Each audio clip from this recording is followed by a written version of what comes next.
The president claims that there are certain unscrupulous individuals who are working in cahoots with the corrupt judges to keep executive hostage. This government has no option, only to have and to give quality education to Kenyans. 70% of the people who made the decision to put Kenya Kwanza government into power, I think they will have a decision. I think right now they think that they made a wrong decision. Hello everyone and warm welcome to Mawere Elishifa YouTube channel. My name is Mawere Elishifa and it's another day we get to have a discussion here on the bench, and I have two guests who will help me to have a discussion of the day. But before we chip into a discussion, just subscribe my YouTube channel. So gentlemen, thank you so much for availing yourself. Let me start from my right. Yes, thank you, Mr. Elisha Mwaura. My name is Obong'o. Obong'o. Yes. Thank you very much, Mr. Mawere Elishifa. My name is Josiah Njuguna, and I welcome every viewer to watch and listen to the bench, as you have called it. Okay, thank you so much, Obong'o and Josiah. Can I call Josiah? Yes.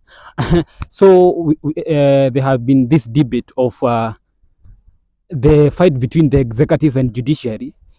First, when President William Ruto assumed the office on September, he promised that there will be independence of institution. But 13 months or 14 months after he took the mantle to lead the country, he has started with his brigade to fight the judiciary. So let me start with Obong'o. Is the fight between judiciary and executive healthy to Kenya?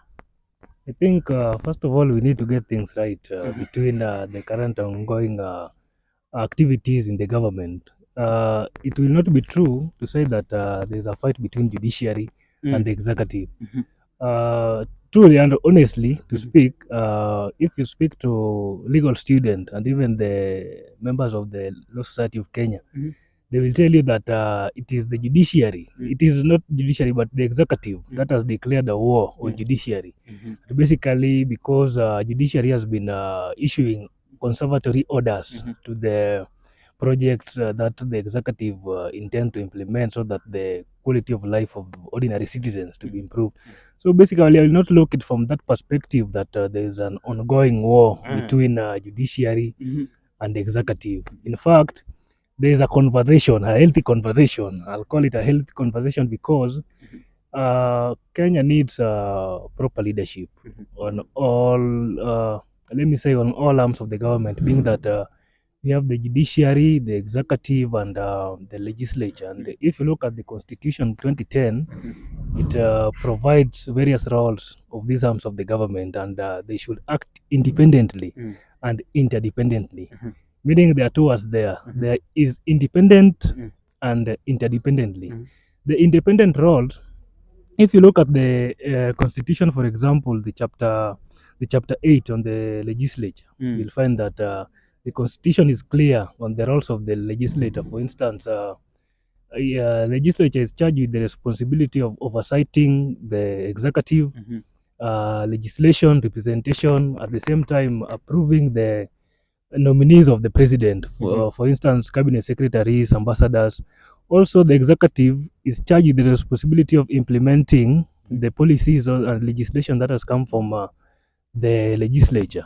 And judiciary basically is to interpret the law and make sure that what the executive and judiciary is doing and legislature and the executive are doing is within the law. And basically it should be understood from that perspective. So my question is, you have said it is the executive which is invading in the territory of judiciary, if I'm not wrong. So this, you have said it is a healthy conversation. Is it healthy to Kenyans? It is healthy to Kenyans because we need leadership that is free from corruption. That is basically people-centered. And if you look at what the president's pronouncements and also the members of the executive and the legislature, they are basically saying that, guys, there is corruption in judiciary, and we need to have a conversation on it, because being that there is corruption in judiciary, government projects cannot be, cannot be implemented, because the president claims that there are certain unscrupulous individuals who are working in cahoots with the corrupt judges to keep executive hostage. And I think the president has called a meeting. I think I saw Chief Justice had called a meeting between judiciary and the executive so that they could have a secret deliberation on the way forward. I think on the current ongoing issue between the executive and judiciary. Okay. Yes. So let me shift to Josiah. Yes. Do you agree with maybe Obong'o on the conversation between the judiciary and executive is healthy? And do you think President William Ruto saying that there are some unscrupulous judges in the judiciary? Do you believe that they are, and if they are corrupt judges, why is it that the president is not pointing out or maybe submitting the names to GSC?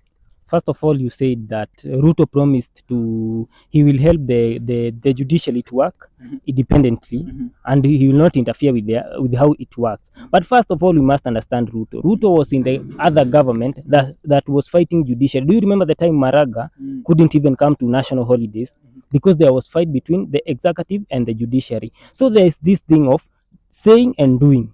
Ruto said that is for political mileage, but he can't do that because as far as I'm concerned, the government that has been led by Ruto and Uhuru, who now is the president, the deputy who is now the president, has always been fighting the judiciary. And I can tell you for sure that the fight is not healthy because as the constitution says, the institution of the judiciary, the executive and the legislature should work independently, but for a common unit.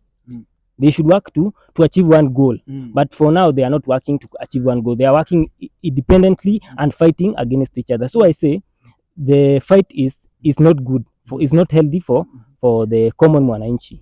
The common mwananchi will suffer a lot because as far as if you hear Ruto saying he won't obey, so he means even the other Kenyans should not obey any command that comes from the judiciary. That's why you had some people who demolished some houses saying we don't fear even the courts because they have understood that the president, who probably is their leader or their master, also disobeys. And as they say, the student obeys his master. So the competition or the fight will not be healthy and will bring a lot of troubles to innocent Kenyans. Yes. Okay, as maybe do you believe Mr. President saying that there are corrupt judges? Do you believe that there are corrupt judges?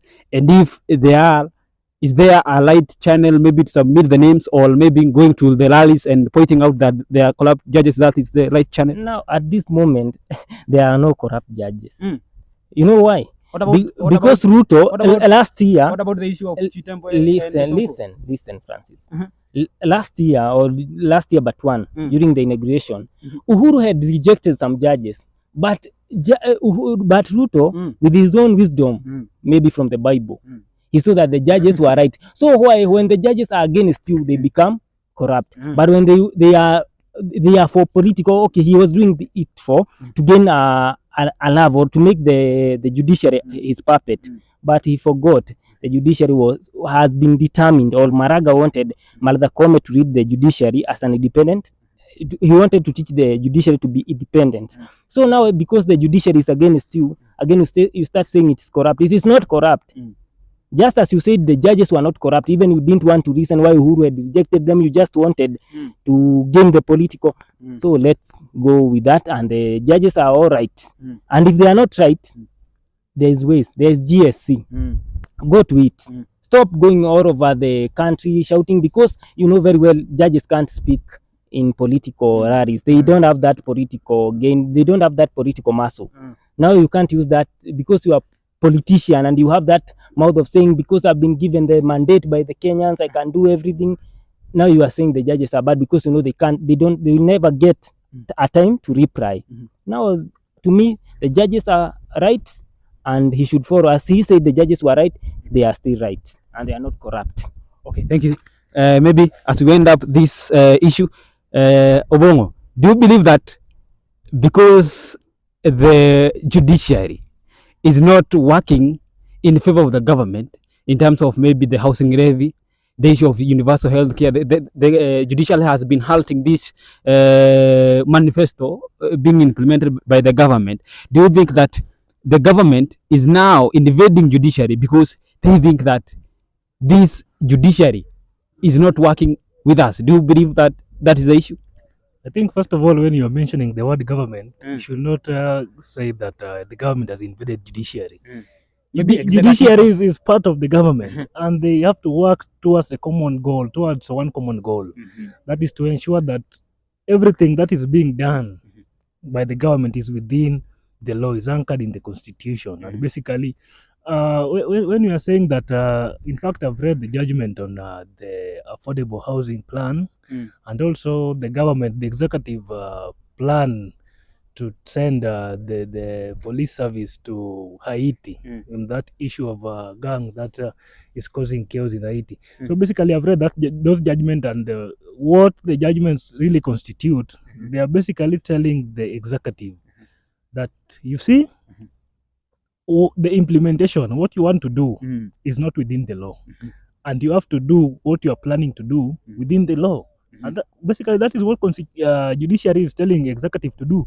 And basically, if you look at what some politicians had said, in fact, this majority leader, Kimani Chungwa, he said that because the judiciary had they issued orders barring executive from implementing the affordable housing project, was because of the formula of generating funds to at least aid this project to be implemented. You find that there are certain employees who are not being taxed. Are they halting the implementation of the housing, affordable housing, or they are halting the implementation of the housing levy?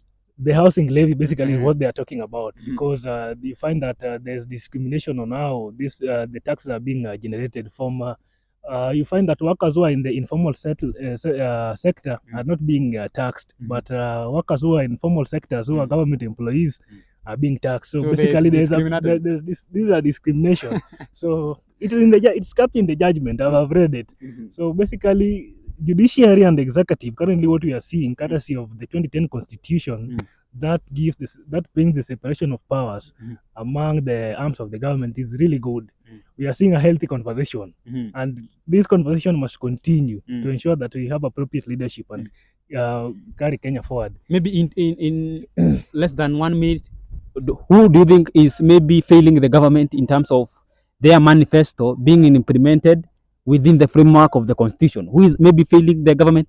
I think who is failing the government here is the Attorney General. Attorney General is the chief legal advisor to the president, and I think when the executive through the president want to implement its project, first of all, the Attorney General must advise the government on legal, whether that project is within the legal framework or it's outside the legal framework. But then they found a way of bringing this project within the legal framework.